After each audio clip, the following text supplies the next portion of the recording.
सभी को नमस्कार। आज हम चर्चा करेंगे मैक्स वेबर ने जो सत्ता की ऐतिहासिक विवेचना की है उसके बारे में। वेबर ने सत्ता के विभिन्न जो स्वरूप हैं, वैधानिक सत्ता, परंपरागत सत्ता और चमत्कारी सत्ता, इन स्वरूपों के ऐतिहासिक क्रम को भी स्पष्ट किया। उनके अनुसार सत्ता की कोई न कोई प्रणाली प्रत्येक युग में विद्यमान रही और इसी के अनुसार लोगों के व्यवहारों को एक विशेष ढंग से प्रभावित किया जाता रहा।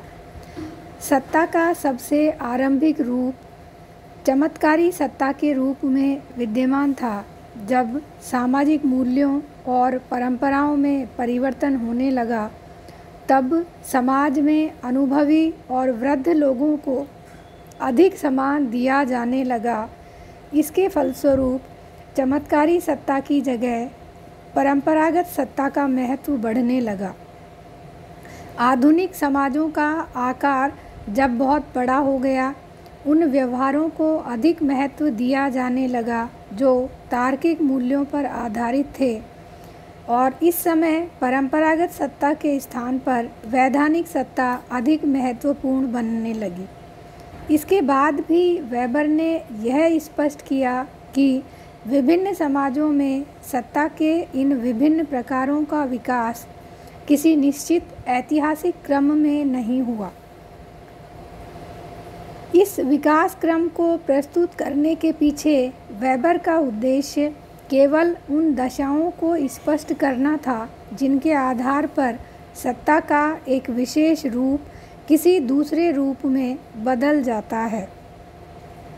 इस प्रकार से वेबर ने जो सत्ता की ऐतिहासिक विवेचना है वह की, और इस ऐतिहासिक क्रम में चमत्कारी सत्ता को वेबर ने पहला स्थान दिया।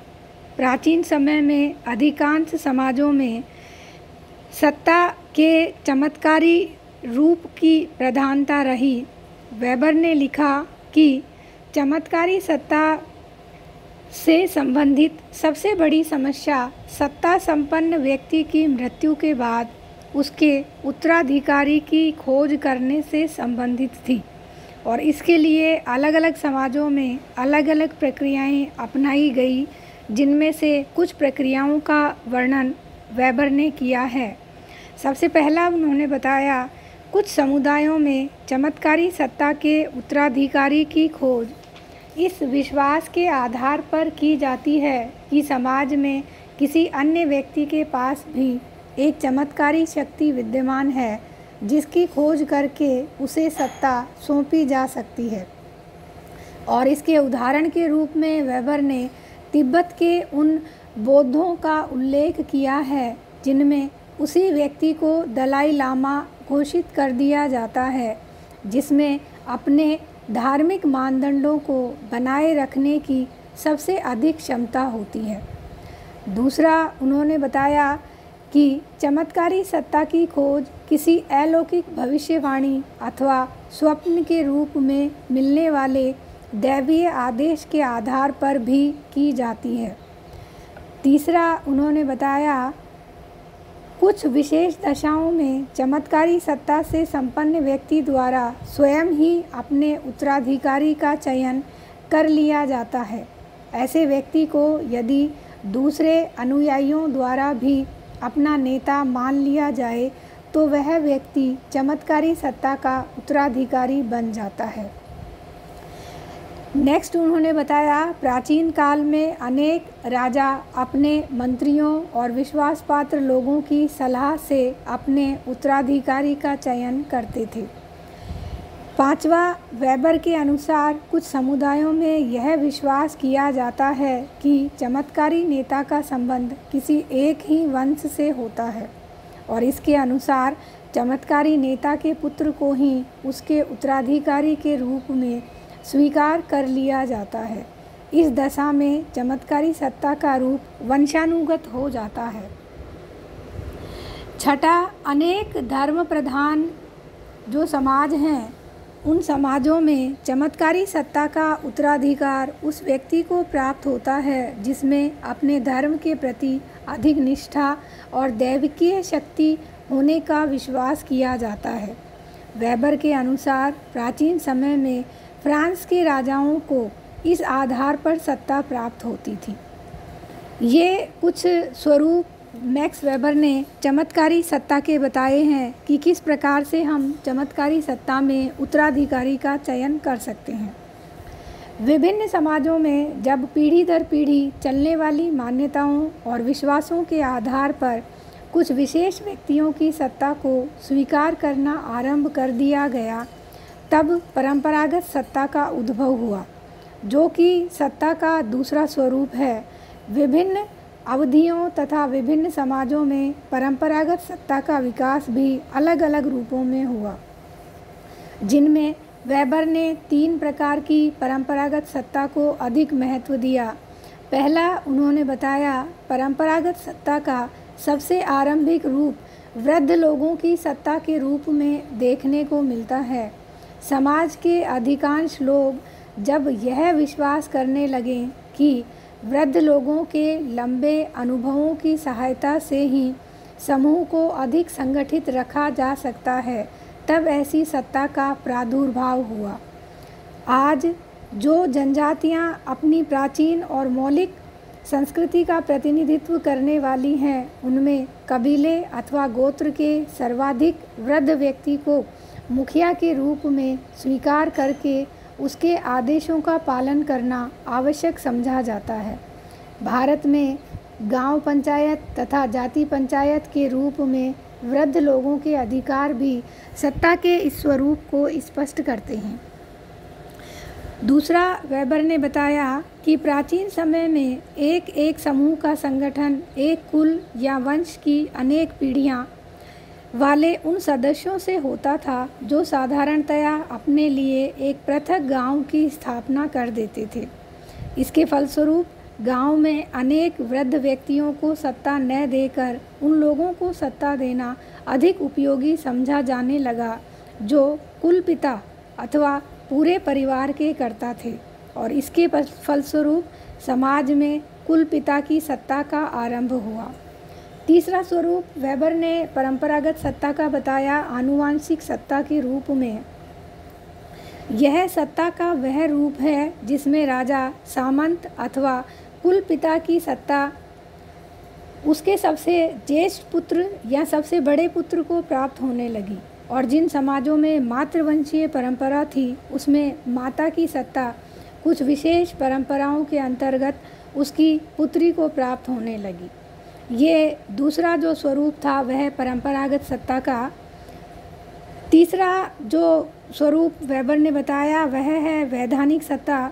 जब आधुनिक और जटिल राज्यों की स्थापना होने लगी, तब चमत्कारी सत्ता और परंपरागत सत्ता के दोष को महसूस करके एक ऐसी वैधानिक सत्ता की आवश्यकता महसूस की जाने लगी जिसके द्वारा सामाजिक और आर्थिक संगठन को अधिक तार्किक रूप दिया जा सके। चमत्कारी और परंपरागत सत्ता में सत्ताधारी व्यक्ति समूह की संपत्ति को अपनी निजी संपत्ति मानकर उसका मनमाना उपयोग करने लगे थे। जब मुद्रा का प्रचलन बढ़ने से आर्थिक क्रियाओं का विस्तार हुआ, तो यह आवश्यक समझा गया कि एक कुशल नौकरशाही अथवा अधिकारी तंत्र को विकसित करके राज्य की स्थिति को सुदृढ़ बनाने का प्रयत्न किया जाए। राज्य में आंतरिक शांति की स्थापना करने, आर्थिक विकास करने और सामाजिक सेवाओं को पूरा करने के लिए यह भी आवश्यक हो गया कि शासन उन व्यक्तियों के माध्यम से चलाया जाए जो किसी विशेष नेता अथवा व्यक्ति के भक्त ना होकर राज्य के कानूनों के प्रति वफादार हों। इस प्रकार एक बड़े पैमाने पर प्रशासनिक कार्यों को चलाने के लिए बहुत से व्यक्तियों के कार्यों का तार्किक आधार पर समन्वय करने से नौकरशाही व्यवस्था का विकास हुआ, और यही नौकरशाही आज वैधानिक सत्ता को लागू करने का सबसे बड़ा उपकरण माना जाता है। वेबर ने बताया कि जैसे जैसे सत्ता की प्रकृति में परिवर्तन होता गया, समाज के आर्थिक संगठन और व्यक्तियों के पारस्परिक संबंधों के बीच एक स्पष्ट परिवर्तन आने लगा। सत्ता की ऐतिहासिक विवेचना के द्वारा वेबर ने यह भी स्पष्ट किया कि समाज की किसी विशेष दशा को प्रभावित करने में कोई एक ही कारक महत्वपूर्ण नहीं होता, बल्कि अनेक कारक इस दशा के लिए उत्तरदायी होते हैं। उन्होंने इस तथ्य पर भी प्रकाश डाला कि सत्ता का आधार केवल आर्थिक नहीं होता, बल्कि सत्ता का संबंध उन अनेक आधारों से है जो चमत्कारी, परंपरागत तथा वैधानिक सत्ता के अंतर्गत हमें देखने को मिलते हैं। इस प्रकार वेबर ने विभिन्न जो सत्ता के स्वरूप हैं, उन सत्ताओं का ऐतिहासिक विवेचन प्रस्तुत किया, जिसमें उन्होंने बताया कि इतिहास के क्रम में सबसे पहला स्थान चमत्कारी सत्ता का, उसके बाद धीरे धीरे परंपरागत सत्ता अस्तित्व में आई और जैसे जैसे राज्य आधुनिक और जटिल होते गए, वैधानिक सत्ता समाज में अस्तित्व में आई। अब हम चर्चा करते हैं जो सत्ता का सिद्धांत मैक्स वेबर ने दिया है, उस सिद्धांत की या उस अवधारणा की आलोचनात्मक मूल्यांकन पे। सत्ता की अवधारणा और इसके विभिन्न प्रकारों के द्वारा वेबर का मुख्य उद्देश्य यह स्पष्ट करना था कि वैधानिक शक्ति के रूप में होने वाला परिवर्तन किस प्रकार सामाजिक व्यवस्था में परिवर्तन उत्पन्न करता है। वो उन दशाओं को भी स्पष्ट करना चाहते थे जिनके द्वारा व्यक्ति एक संस्थात्मक व्यवस्था से बंधे रहते हैं तथा सामूहिक एकता की प्रकृति के अनुसार व्यवहार के कुछ विशेष प्रतिमान विकसित करते हैं। सत्ता की वैज्ञानिक आधार पर विवेचना करके वेबर ने मानव व्यवहारों की उस प्रकृति को स्पष्ट किया जिसके अनुसार संगठन में कोई अधिकार न मिलने के बाद भी लोग एक सत्ताधारी व्यक्ति की श्रेष्ठता को स्वीकार कर लेते हैं। इसके बाद भी सत्ता से संबंधित वेबर के विचारों की अनेक आधारों पर आलोचना की गई। उसमें सबसे पहली आलोचना, सत्ता की विवेचना में वेबर उन कारणों को स्पष्ट नहीं कर सके जो लोगों को अधिकारों से वंचित होने के बाद भी सत्ताधारी व्यक्ति की श्रेष्ठता को स्वीकार करने की प्रेरणा देते हैं। केवल परंपरा अथवा चमत्कार के आधार पर ही प्राचीन समाजों में सत्ता के रूप को स्पष्ट नहीं किया जा सकता। दूसरा, उन्होंने बताया कि सत्ता की विवेचना में वेबर के अनेक कथन परस्पर विरोधी हैं। एक ओर वेबर ने सत्ता की व्याख्या संस्थागत शक्ति अथवा कानूनों द्वारा प्राप्त अधिकारों की शक्ति के रूप में किया, तो दूसरी ओर उन्होंने चमत्कारी सत्ता तथा वृद्ध लोगों या कुलपिता की सत्ता के रूप में परंपरागत सत्ता को एक विशेष प्रारूप के रूप में स्वीकार किया। वास्तव में शक्ति के संस्थात्मक रूप के आधार पर केवल वैधानिक सत्ता को उचित माना जा सकता है, चमत्कारी अथवा परंपरागत सत्ता को नहीं। आगे आलोचनात्मक मूल्यांकन में सत्ता के विभिन्न प्रकारों का उल्लेख करने के बाद वेबर ने यह भी स्पष्ट किया कि विभिन्न प्रकार एक प्रकार के आदर्श या मॉडल हैं।